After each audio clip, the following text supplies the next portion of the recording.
आपको इस वक्त सबसे बड़ी खबर से आगाह करते हैं कि इस्लामाबाद पुलिस की कस्टडी में पीटीआई रहनुमा फवाद चौधरी ने अहम इंकशाफ किए हैं, जिनकी वजह से फवाद चौधरी अब मजीद मुसीबत में गिरफ्तार हो गए हैं। आपको मजीद बताते चले कि फवाद चौधरी 2 रोज़ा जिस्मानी रिमांड पर पुलिस की तहवील में है।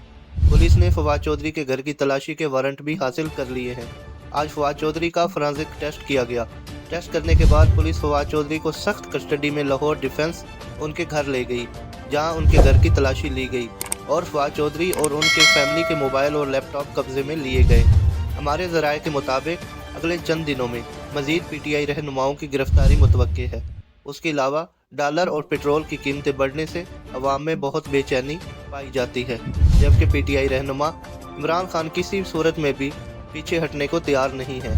उनका सिर्फ एक ही मुतालबा है कि जल्द से जल्द साफ और शफाफ इलेक्शन करवाए जाए, जबकि दूसरी तरफ हुकूमत टाल मटोल कर रही है, जिससे मुल्क के हालात मज़ीद ख़राब होते जा रहे हैं। मज़ीद ख़बरों और तज़ियों के लिए हमारे चैनल अक्सर न्यूज़ को सब्सक्राइब और लाइक ज़रूर कीजिए। शुक्रिया।